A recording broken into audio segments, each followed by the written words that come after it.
Opa, e aí galerinha, beleza? Pessoal, nas últimas aulas a gente está estudando os ácidos nucleicos. Então, foi uma aula falando de estrutura dos ácidos nucleicos e outra aula falei sobre replicação. Agora eu tenho que falar para você sobre síntese proteica e o código genético, tá? Isso vai ficar dividido em duas aulas. Então vai ser essa primeira aula agora, onde eu explico para você o código genético e uma lógica geral da síntese proteica. E depois terá outra aula dando sequência a isso, beleza? Então, vai essa primeira aula aí de síntese proteica, beleza? Opa, e aí galerinha, beleza? Dando continuidade aqui, né, nas aulas de ácidos nucleicos, tá? Eu já mostrei para você a estrutura do DNA, mostrei para você o processo de replicação e agora a gente tem que ver aqui o processo de síntese proteica, tá? Então, estou voltando aqui no dogma central da biologia molecular, né? É aquele que eu já tinha comentado na aula anterior, mostrando para você o processo em que a partir de uma molécula de DNA, deixa eu pegar a tinta aqui, a partir de uma molécula de DNA, né, vai ser produzido uma fita de RNA, esse processo é a transcrição, e a partir desse RNA a gente pode fazer o que?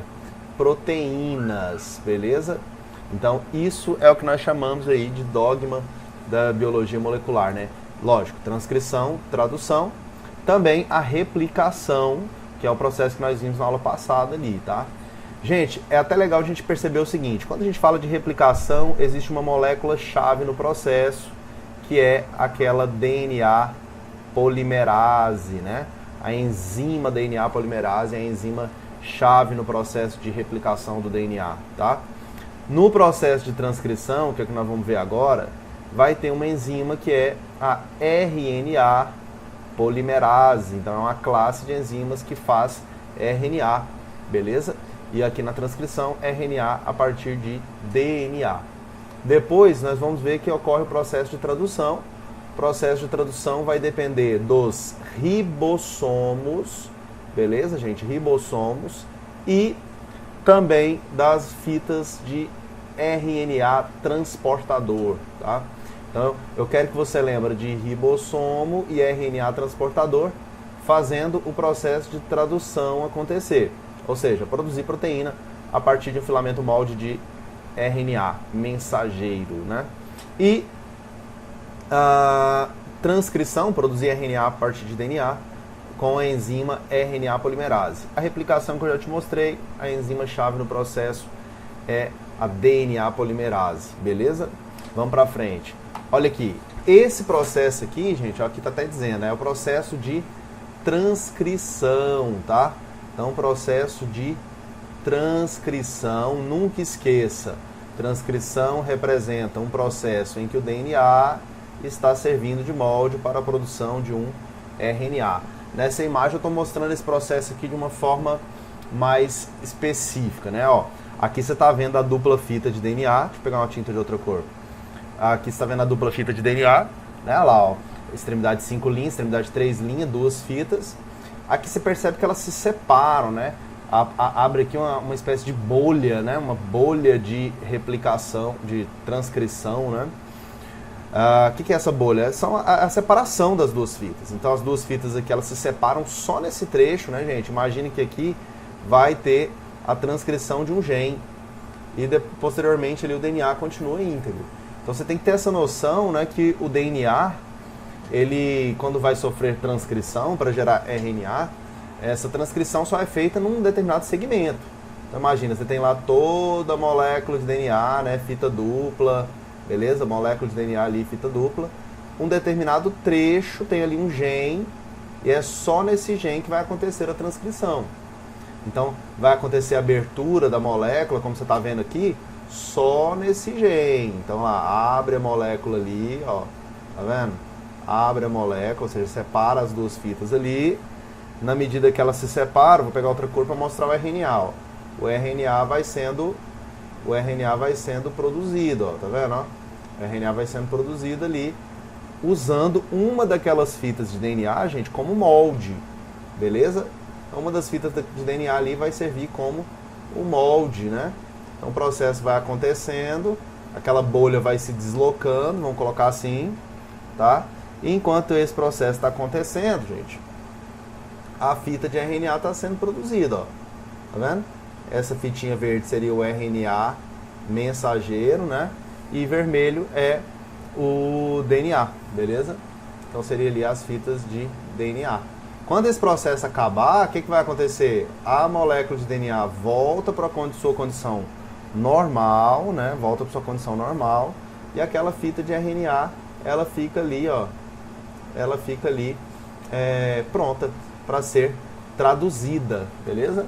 Depois nós vamos ver isso. Essa imagem aqui está pegando exatamente o momento, ó, em que a fita de RNA, isso aqui representa uma fita de RNA que está sendo construída, beleza? Está sendo construída aqui, ó, usando como molde, gente, a fita de DNA, uma das fitas, né, do DNA. Então, como molde mesmo, ó, repara o seguinte, a sequência de base nitrogenada aqui, não sei se você está vendo que está pequenininho, do RNA vai sendo complementar à fita que tem no DNA. Tipo assim, né, gente? Se eu tenho aqui no filamento molde de DNA uma sequência tipo A, T, C, G, por exemplo, né? A fita de RNA que vai ser produzida, ela tem que ter uma sequência complementar. Onde tem A, entra uracila. Onde tem timina, entra aqui uma adenina. Onde tem citosina, o complementar é guanina. Onde tem guanina, o complementar é citosina, né? Essa seria a formação do RNA mensageiro, né? Ou outras formas de RNA também são produzidas dessa maneira. E aqui seria o DNA molde, né? Ou template de DNA, tranquilo? Então o processo vai acontecendo desta maneira aí, tá? Beleza? Aqui, ó, tá sendo feito esse RNA, olha que legal. Ele está sendo produzido, e olha que legal isso. Ele é produzido também, gente, naquele sentido, da ponta 5' para a ponta 3'. Ele vai sendo produzido na mesma ordem, na mesma sequência em que um DNA seria feito também. Da extremidade 5' para 3'. Ou seja, a extremidade que cresce sempre é a extremidade 3' que vai crescendo. Ok? Então, é o sentido da transcrição aí. Lembra aqui, ó, da RNA polimerase, que eu já mencionei no slide anterior. Essa enzima é fundamental, porque é ela que produz esse RNA, tá? Bom, gente, então olha só, essa aqui é outra imagem também da transcrição. Você está vendo aqui os genes, ó, a molécula de DNA, né? Estou representando aqui um gene, outro gene, outro gene.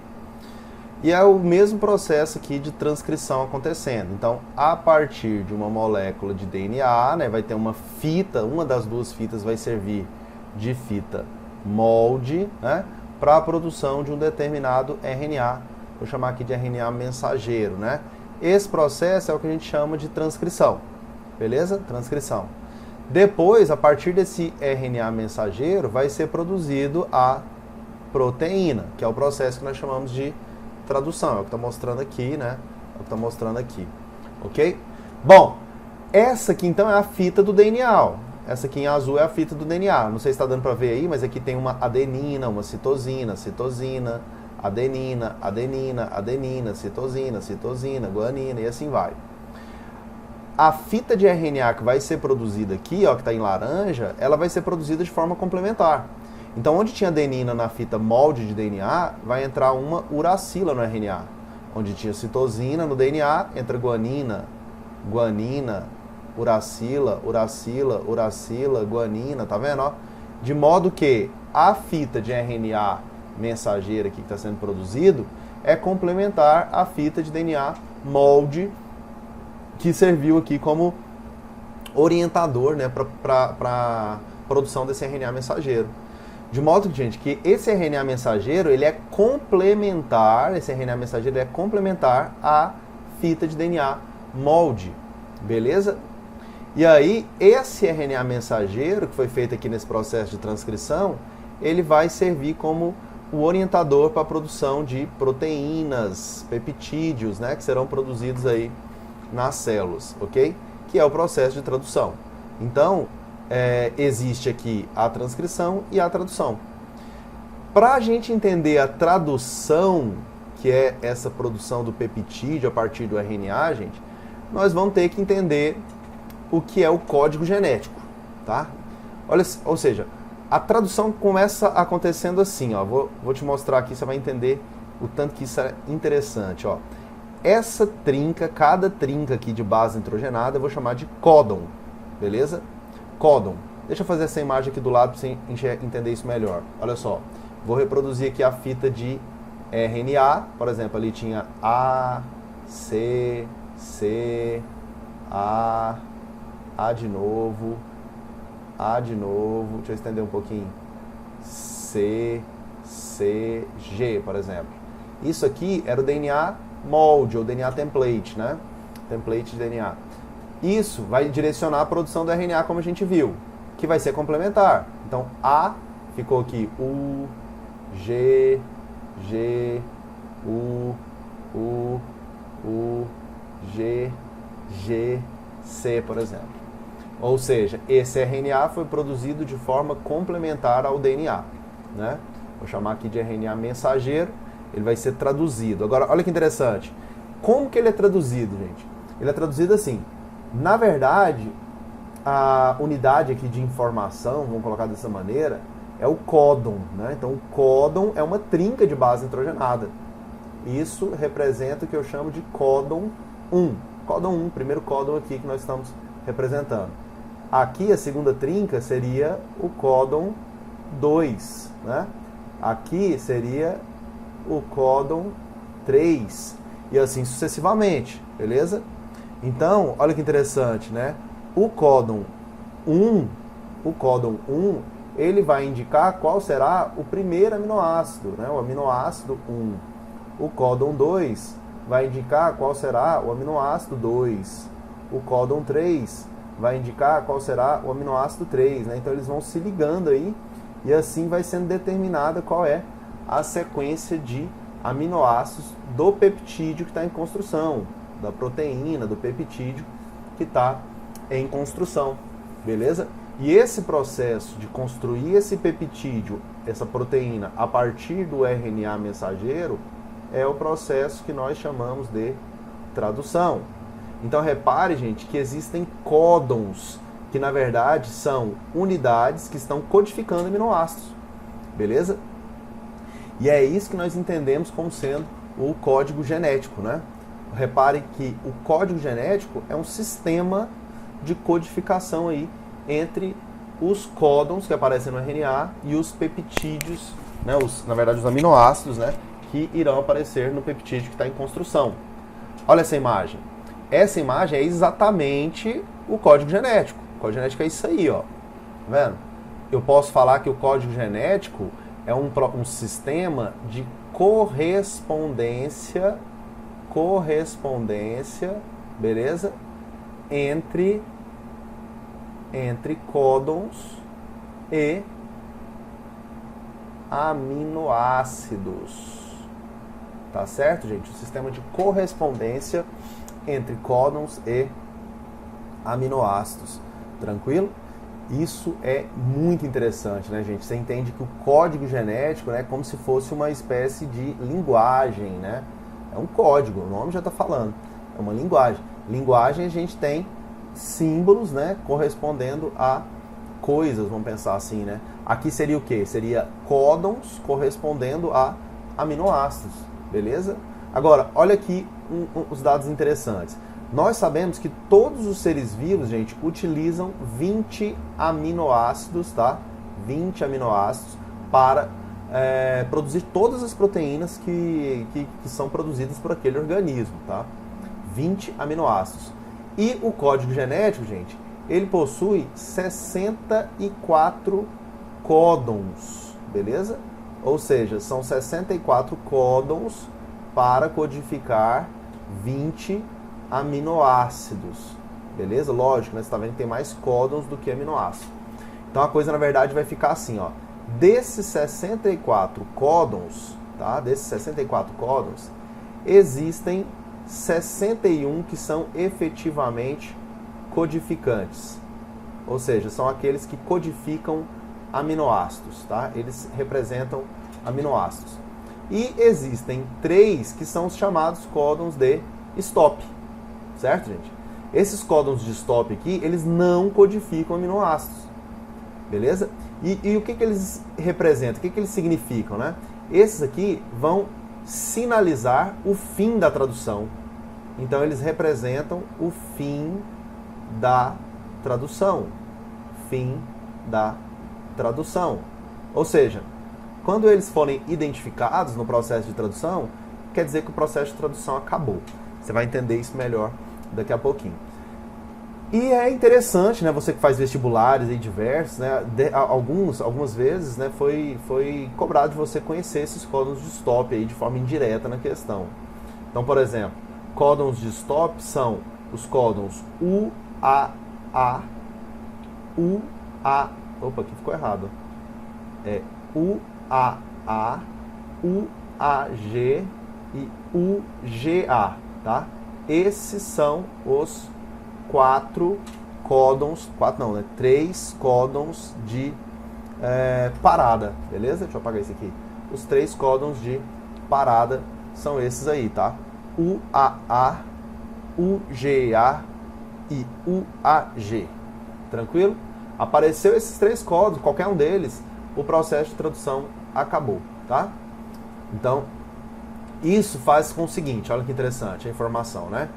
Eu tenho 61 códons, na verdade, que são codificantes, beleza? 61 códons que são codificantes para codificar 20 aminoácidos, beleza? Tem mais códons, gente, do que aminoácidos. Por causa disso aqui, ó, a gente vai ver que tem repetição. E eu vou falar que o código genético, ele é degenerado. O código genético é degenerado, quer dizer que não tem fidelidade, tá? Degenerado, ou posso chamar também de redundante. Redundante, certo? Porque tem aminoácidos, gente, que vai ser codificado por mais de um códon. Por exemplo, deixa eu usar outra cor aqui para te mostrar isso. Se você pegar aqui, ó, por exemplo, a leucina. Leucina é um aminoácido, ó. Isso aqui é uma tabela do código genético. Primeira base nitrogenada, né? Aqui, ó, UCAA. Segunda base nitrogenada, UCAG. Terceira base nitrogenada do códon. Por exemplo, se eu pegar aqui a leucina, ó, ela está sendo codificada aqui por esses 4 códons. Se eu pegar esse códon aqui, ó, presta atenção para você entender o código genético, essa tabela. A primeira base nitrogenada é o C, tá aqui o C, primeira base nitrogenada. Segunda, U, tá aqui o U, tá vendo? Segunda em todos que estão dentro desse quadrinho. E a terceira seria o U também aqui, ó, tá vendo? Ó? U. No caso aqui de baixo, a terceira seria o C, tá vendo? Ó? C. Então repara que CUU está codificando a leucina. Mas a leucina é codificada só pelo CUU? Não. Leucina também é codificada pelo CUC, CUA, CUG, tá vendo? Ou seja, existem repetições. Mais de um códon pode codificar o mesmo aminoácido. Por isso que o código genético é chamado de degenerado, beleza? Degenerado. Lembra disso, tá? Porque mais de um códon pode codificar o mesmo aminoácido. E o código genético também, gente, deixa eu puxar o azul aqui de novo. O código genético também, ele tem outra propriedade importantíssima, que é o fato dele ser universal. O código genético, ele é universal. Então, ele é degenerado ou redundante e é também universal. O que eu quero dizer quando eu digo que o código genético é universal? Gente, é porque esse código genético que você está vendo aí, ele é igual para todos os seres vivos, tá? Todos os seres vivos possuem o mesmo código genético, tá? É verdade, existem até algumas exceções que tem umas pequenas mudanças aqui nessa correspondência entre códigos e aminoácidos. Mas a estrutura geral é basicamente a mesma, tá? E isso também acontece com pouquíssimos organismos, pouquíssimos exemplos. Então, gente, eu posso dizer que o código genético é praticamente idêntico, tá? É igual, é praticamente idêntico para todos os seres vivos que nós conhecemos, por isso que é universal. Por exemplo, se eu pegar aqui, ó, a prolina, né? CUU codifica prolina numa célula do seu corpo, mas numa célula de uma planta também, numa célula de uma alga, numa célula de uma bactéria, em qualquer célula, né, gente? A prolina é codificada por CCU, por CCC, por CCA, do jeito que está aqui. Ou seja, essa tabela, ela serve para praticamente, gente, qualquer ser vivo, tá? Então, lembre-se disso, tá? O código genético, ele é universal, você precisa entender o que significa essas duas expressões. E ele é também redundante ou degenerado, tá? Universal porque é o mesmo para tudo quanto é ser vivo, e redundante ou degenerado porque mais de um códon codifica o mesmo aminoácido, beleza?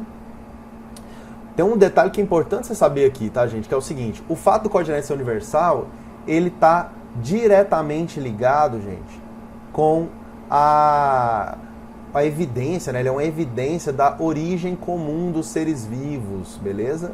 Origem comum dos seres vivos. Ou seja, por que todos os seres vivos têm o mesmo código genético? Isso é uma forte evidência, né? Isso fortalece aquela tese de que todos os seres vivos têm uma origem comum. Surgiu um primeiro ser vivo e a partir dele depois foi surgindo os outros, né? Beleza? Outra coisa que eu já vi relacionar aqui, se eu não me engano na UERJ ou na UFRJ, isso aqui, gente, possibilitou a transgenia. Transgenia, tá bom? Então a gente consegue produzir organismos transgênicos, né? Graças ao fato do código genético ser universal. A gente pode pegar genes de uma espécie e colocar em outra espécie, porque o código genético é universal. Então a leitura da informação, né, de um gene que você introduz na célula vai ser feita da mesma forma como naquela célula de origem, tá? Então você pega, por exemplo, a DNA de um gene de insulina humana, coloca na bactéria, a bactéria vai ler e vai produzir insulina humana. Isso é muito interessante para a transgenia. Outra coisa, gente, é o seguinte, o fato do código genético ser redundante, isso aqui reduz os danos de mutações, tá? Então isso aqui reduz danos de mutações. Como assim? Existem algumas mutações que não vão causar efeito nenhum. Por exemplo, imagina que você tinha lá um gene que gerava no RNA mensageiro CCA. Aí acontece uma mutação, ele passa a gerar o CCG em vez de CCA. Mudou a informação, mas não mudou o aminoácido que está sendo produzido. Ou seja, essa mutação não vai gerar impacto efetivo, não vai gerar dano efetivo na célula, já que a informação genética mudou, mas a sequência de aminoácidos vai permanecer a mesma. Tá certo isso, gente? Então, lembra dessas propriedades aí do código genético, tá? Ok? E aí, repara também no seguinte, ó. Aqui, ó, olha o códon de stop aqui que eu tinha falado no slide anterior. Códons de stop, tá vendo, ó? Aqui tem dois códons de stop. Cadê o outro códon de stop? O AG e cadê o UGA? O GA tá aqui, ó. Outro códon de stop. Esses códons, a gente não codificam nenhum aminoácido. Os outros estão codificando aminoácido, ó. UUU, fenilalanina. UUA, UUG, leucina. Aqui também esses quatro são leucina, isoleucina. Isso são códons, né? Outro detalhe importante saber é o seguinte. Existe o códon de início, tá? Aqui, ó, a metionina, ela é codificada pelo AUG. Esse AUG aqui é o que nós chamamos de códon de start. Ou seja, sempre a tradução vai começar com o AUG, beleza? É o códon de início, o códon que dá início ao processo de tradução. Sempre o primeiro códon a ser traduzido no RNA mensageiro é o códon AUG e introduz ali uma metionina sempre, tá? Aí você fala, professor, sempre vai começar então com metionina as proteínas? A construção delas sim. Algumas depois isso pode ser retirado, mas você não vai ter que preocupar com isso, tá? O importante é você lembrar que sempre inicia com AUG a tradução. Então sempre o primeiro aminoácido adicionado é a metionina, ok? Então não esquece não, tem códons de stop e tem o códon de start. O códon de start ele dá início já introduzindo o aminoácido. Os códons de stop não introduzem aminoácidos quando eles aparecem, tá? Bora pro próximo slide, ó. Pessoal, vamos parar por aqui, porque senão vai ficar comprida demais essa aula. Essa foi a primeira metade aí do assunto de síntese proteica, transcrição, tradução. Tá? Ainda tem que te mostrar mecanismos da tradução e depois splicing genético para ficar o conteúdo completo, beleza? Então, vamos encerrar por aqui. Valeu por você estar aí até agora. Abraço.